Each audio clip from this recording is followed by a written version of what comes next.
completing the front end. The way I had an issue where I tightened this front one down and I was twisting it on to get that lock washer to lock down, and I twisted it and all of a sudden the whole shaft turned in there while I was in the stop. So those that I had lock washer, obviously the plastic split.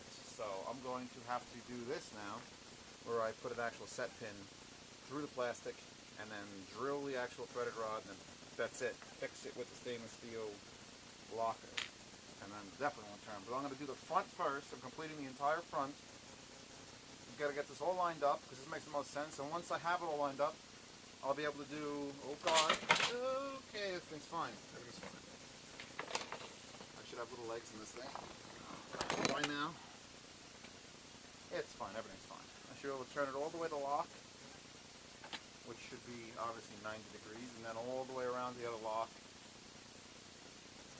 which should be 90 degrees, and then with the wheel on I'll be able to say, okay, this is centered. Bam, centered. And then I could take this apart, make these centered, tap them, straighten the thing, and then that's it. Done. So as you can see, I've got this now. And I'm just adjusting these three back screws. I haven't tightened this down. This is the actual finish. You're done, you're finished. I locked that down with a... I don't have an opener and wrench that fits that, which sort of sucks a lot. But I'll manage. And I'm just looking at the wheel wobble.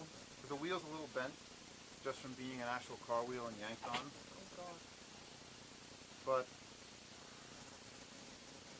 the back, I think that's pretty damn straight, because I have one of these tightened down more than the other two, but everything's good here. And that means everything's good here. Well, how much better you want than that? Now that I know this is straight, spinning, oh God, I'm going to shake this up off the table. I could probably leave it, I can't leave this on, I got to drill and tap this front one as well. But yeah, in place, in place, in place, in place, tightening this down. I had to go out to the store and get more lock washers I ran out. And then I'm going to pull these out. Now this is permanently affixed, this bearing, as part of the shaft. So I have to remove that and the whole thing will slide out and it'll yank out of there, and I'll be able to get to that back section, which I have to then line up. I'm going to twist it, since I know those are already stripped pretty much back there. Once this is permanent, drilled and tapped and everything's good, I'm going to get it all the way to the left, then turn it, all the way to the right, center it, then those things should be good. Pull them out, they won't spin on their own, there's still too much tension on them for that. Drill, tap, reseat, put it all back together, and then it is literally done. And I still don't have the fucking power plug. I have this, I don't have that, and I should have that.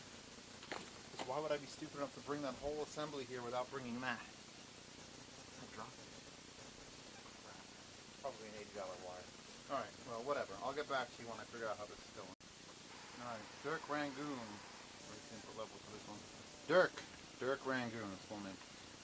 Done. This is done. I've twisted it until she stops at the 90s. And I'm going to bring the power cord hopefully tomorrow to have it actually plug in to the computer and just calibrate.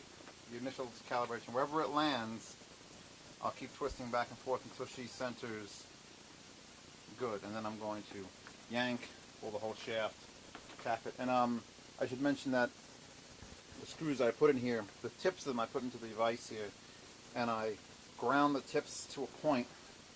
There was a drill bit, I drilled the holes that the bolts are threading into is smaller than the bit, and if the metal it's not going to do anything, so I had to make the tip smaller so it would go past the plastic and into the metal and seat. And there's now one here in this back brace and two under this one and that one. The only place I can miss those magnets. So yeah, there it is with the I wonder if I can get this off with one hand. I guess I'd have to.